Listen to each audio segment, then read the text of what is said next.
Hi friends, welcome to our life style diaries. ఈరోజు recipe egg cheese sandwich. దానికోసం ఒక ఉల్లిపాయ ఇలా కట్ చేసుకొని పక్కన పెట్టుకుందాము. కట్ చేసుకున్న ఉల్లిపాయల్ని ఇలా ఒక చిన్న బౌల్లోకి వేసుకొని తగినంత సాల్ట్, కారము, పసుపు ఇవన్నీ వేసుకోవాలి. ఇప్పుడు ఒక 2 eggs తీసుకొని ఆ బౌల్లోకి బ్రేక్ చేసి బాగా మిక్స్ చేసుకోవాలి. ఎక్కడా కూడా లంప్స్ లేకుండా మనం బాగా విస్క్ చేసుకోవాలి. ఇప్పుడు ఒక ప్యాన్ తీసుకొని ఆయిల్ని అలా మొత్తం స్ప్రెడ్ చేయాలి. ఈలోపు ఒక టొమాటో తీసుకొని స్లైసెస్ లా కట్ చేసుకొని మనం పక్కన పెట్టుకోవాలి. స్లైసెస్ లాగా ఉంటే శాండ్విచ్లోకి బాగుంటుంది. ఇప్పుడు ప్యాన్ మీద మనం ఎగ్ మిక్చర్ వేసేసుకుందాం. మనకు ఆమ్లెట్ అనేది రెడీ అయిపోతుంది. కొంతమందికి ఆనియన్స్ అనేవి నచ్చవు, అలాంటి వాళ్ళు స్కిప్ చేయొచ్చు. వెయిట్ మేనేజ్ చేసుకునే వాళ్ళకి ఈ రెసిపీ చాలా హెల్ప్ఫుల్. ఎందుకంటే ఇది ఒక్కటి తిన్నామంటే మనకి పొట్ట ఫుల్ అయిపోయి చాలాసేపటి వరకు ఆకలి అనేది వేయదు. Also eggs and cheese combination మనకి ఫుల్ ప్రోటీన్ అనమాట. ప్రోటీన్ కదా అని చెప్పేసి మనం ఎక్కువ కూడా తినకూడదు. ఇందులో సాచురేటెడ్ ఫ్యాట్స్ అనేవి ఉంటాయి కాబట్టి మనకి హార్ట్కి అనేది మంచిది కాదు. అందుకని మనం ఏది కూడా ఎక్సెసివ్గా తినకూడదు. క్యాలరీస్ చూసుకొని తినాలి. బ్రెడ్లో ఆల్రెడీ మనకు కార్బ్స్ ఉంటుంది, వీటిలో ఆల్రెడీ ప్రోటీన్ ఉంటుంది కాబట్టి అండ్ ఆల్సో ఫైబర్ ఉంటుంది కాబట్టి ఇది మనకి మంచి ఎనర్జీ బూస్టింగ్ రెసిపీ అనే చెప్పొచ్చు. ఇప్పుడు ఒక ప్లేట్లో మనం ఒక 4 బ్రెడ్స్ని అరేంజ్ చేద్దాము. నేను వైట్ బ్రెడ్ తీసుకున్నాను, బ్రౌన్ బ్రెడ్ దొరక్క మీరు బ్రౌన్ బ్రెడ్ కూడా యూజ్ చేయొచ్చు. ఇప్పుడు ఆమ్లెట్ని 4 పీసెస్గా కట్ చేసుకొని పెట్టుకుందాము. ఎందుకు అంటే 4 బ్రెడ్ స్లైసెస్ మీద మనం పెట్టుకోవడానికి.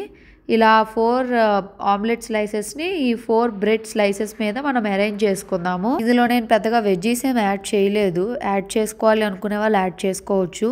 చూసారా, చాలా ఈజీగా చాలా క్విక్గా అయిపోయే రెసిపీ. మనం బ్రేక్ఫాస్ట్లో అయినా స్నాక్ రెసిపీలో అయినా మనం చక్కగా తినేయచ్చు.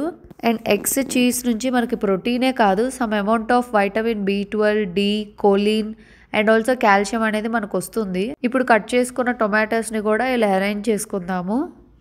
నేను అక్షయకల్ప చీజ్ స్లైసెస్ అనేవి తీసుకున్నాను. ఇవి బాగున్నాయి. యాక్చువల్లీ చీజ్ కూడా మనం ఇంట్లోనే తయారు చేసుకోవచ్చు. నా నెక్స్ట్ ఎపిసోడ్లో హోమ్ మేడ్ చీజ్ ఎలా చేయాలో నేను చూపిస్తాను. ఇప్పుడంటే నాకు కొంచెం టైం లేక నేను అన్ని బయట నుంచే తెచ్చుకున్నాను.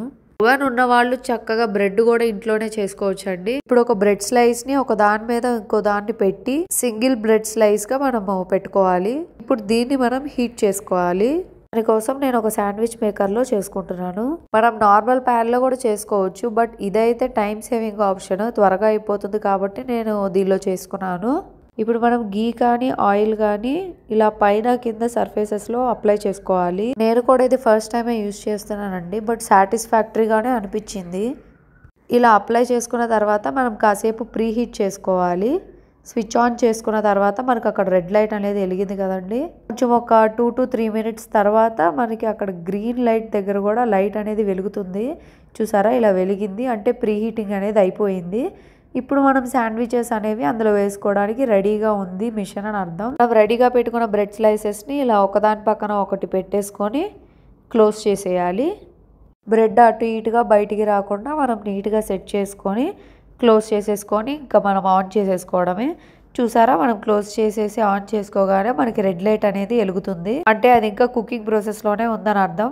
తెలిసి ఒక 5 to 6-7 minutes కల్లా మనకు మొత్తం కుక్ అయిపోతుంది. ఫస్ట్ అట్లా మధ్యలో పొగల్లాగా వచ్చింది, నాకు భయం వేసిందండి ఏదైనా కాలిపోతుందేమోనని.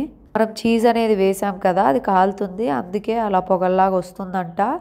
కాసేపు అయిన తర్వాత గ్రీన్ లైట్ రాగానే నా మనసు కుదుట పడింది, అమ్మయ్య వర్క్ అవుతుంది, ఇది ఏం కాలేదు అని. సో వెంటనే నేను అది అయిపోగానే ఓపెన్ చేశాను. ఓపెన్ చేయగానే చూసారా ఎంత చక్కగా కుక్ అయిపోయిందో. చీజ్ కూడా చాలా చక్కగా మెల్ట్ అయిపోయింది. ఇప్పుడు దాన్ని మనం ఒక ప్లేట్లోకి తీసుకొని నీట్గా కట్ చేసుకొని చూద్దాము. చూసారా, చీజ్ కూడా ఎంత చక్కగా మెల్ట్ అయిపోయిందో. మనం ఇంట్లో చేసుకునే శాండ్విచ్ కాబట్టి టెక్స్చర్ అనేది ఇలా ఉందండి. బయటవైతే మనకి చూడగానే నోరూరిపోతుంది.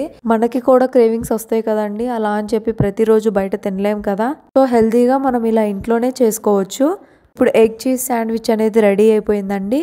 సో ఇలాంటి యూనిక్ రెసిపీస్ కోసం ఛానల్ని సబ్స్క్రైబ్ చేయండి. Thank you.